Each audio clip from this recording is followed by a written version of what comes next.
Sanderson reaches over the net. To Sanderson, going in. Sandy! Someone who makes the news as much as he does, any girl would like to meet. He probably only weighed 170 pounds at the most, but he played with an aggressive, very aggressive style. He got under everybody's skin. Here we go. Paul and Orr.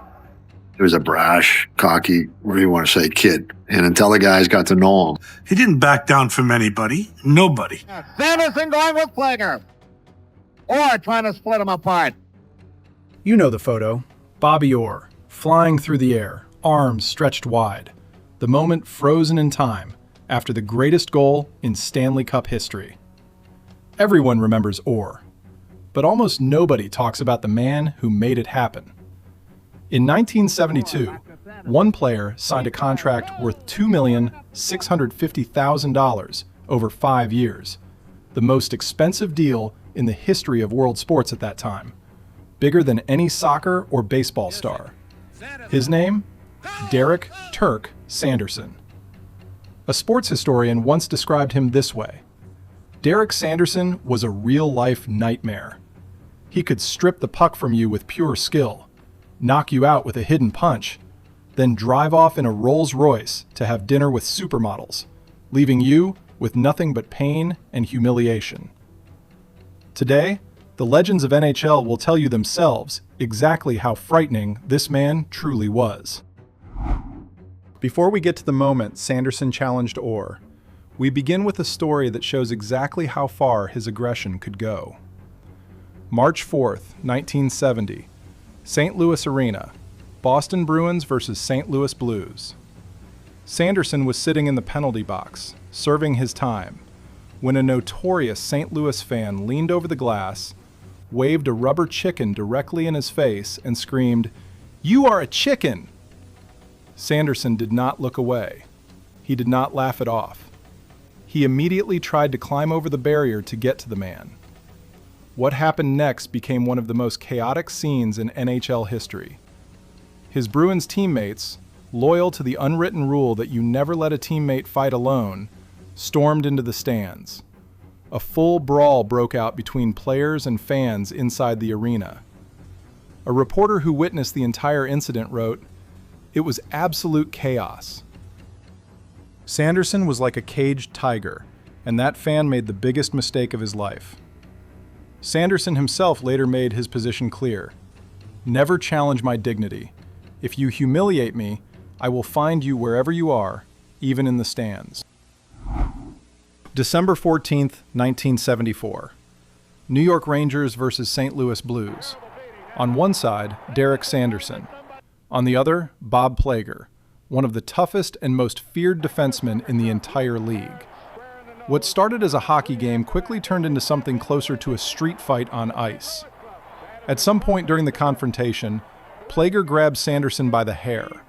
Among enforcers, that was considered a cowardly act, a violation of the unspoken code of combat that governed even the most violent players of that era. Sanderson's response was immediate and merciless. He unloaded a series of powerful punches directly into Plager's face and ribs, over and over, until the referees physically dragged him away. Both men left the ice with their faces badly damaged. A television commentator watching the scene described it this way: "They looked like two bulls trying to destroy each other." That was an era when respect was built on blood and pain. What made this moment truly terrifying was not the violence itself. It was Sanderson's code. Break the rules of combat, and you will pay double. In 1966, Boston Bruins management arranged an exhibition game at the Boston Garden between two of their junior affiliates, the Niagara Falls Flyers, led by Sanderson, and the Oshawa Generals, led by Bobby Orr. The event was designed to give fans a preview of the future. Orr was already being spoken of as a gift sent from the hockey gods, the player who would end the Bruins' Stanley Cup drought stretching back to 1941. Before the Niagara Falls Flyers bus even left town, Sanderson's father, Harold, pulled his car in front of it and stopped it. He called Derek down and delivered one simple instruction. "Listen, I've been thinking about it. You'll be playing Bobby Orr in the Boston Garden, and he's got something coming. There are two people that crowd is going to remember. Bobby Orr and the one that beats him up. Sanderson went into the game with one agenda. He spent the entire night provoking and pursuing Orr until a fight broke out between them. Orr, despite being regarded as untouchable, did not back down. The two teenagers went at each other in front of the Bruins organization, scouts, and fans. The result on the ice was inconclusive, but the result that mattered happened in the stands. The scouts and the fans took note. A year later, the two budding superstars were teammates on the Bruins. Sanderson later recalled a man approaching him at a Bruins game and saying, "Hey, you're Sanderson, the guy who fought Bobby Orr." Derek said he beat me up, right? I knew that. I knew that was coming. Sanderson was very clever. He said, well, if I do that, a lot of eyes are going to be on me, including management, and that might earn me a promotion. And it did. Watching this far, what do you think about Sanderson? Hit like and subscribe to support the channel. And do not go anywhere, because there are many more great stories ahead. May 10th, 1970. Game 4 of the Stanley Cup Final. Boston Bruins against the St. Louis Blues. The score was tied 3-3 at the end of regulation. Overtime. Everything on one play. Sanderson took control of the puck behind the St. Louis net and held his position with perfect stillness. While chaos unfolded around him, he was already reading the defensive alignment in front of him.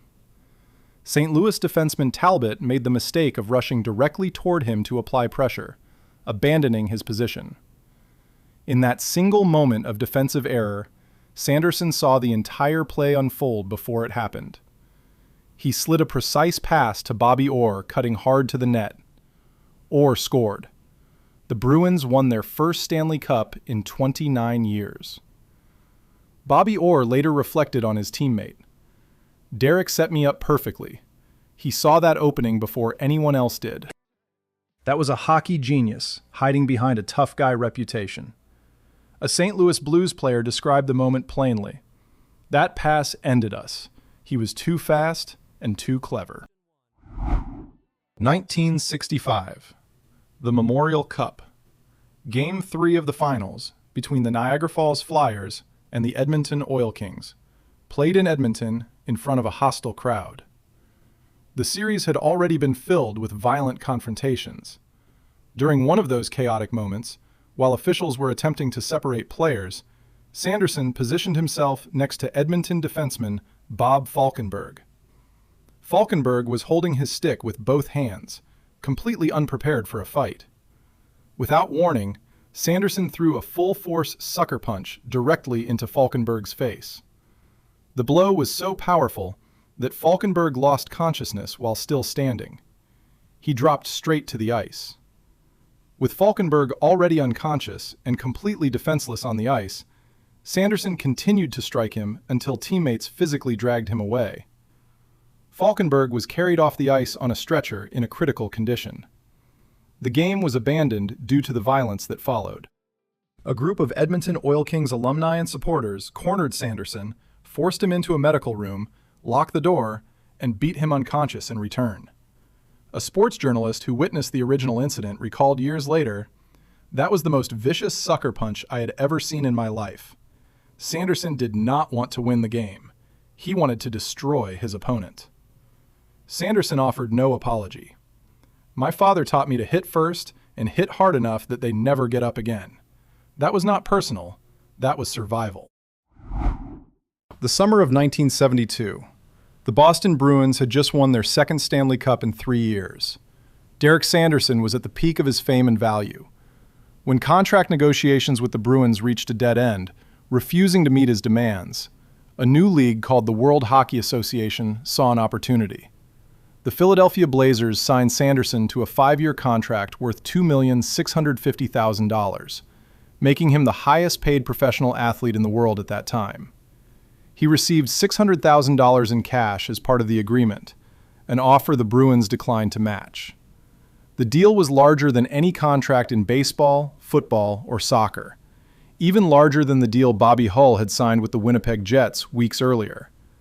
To mark the occasion, Sanderson's first act upon arriving in Philadelphia was to walk into a Rolls-Royce dealership and buy a car on the spot with a cashier's check, simply to verify the money was real. He drove a silver Rolls-Royce, owned a nightclub called Bachelor's 3 in New York and Boston in partnership with Joe Namath, and made his entrances wearing a full-length mink coat. A representative of the Blazers captured the moment plainly. He was a rebel, but a rebel worth every cent. We had to have the name Sanderson, regardless of the price. 34 shorthanded goals across his NHL career.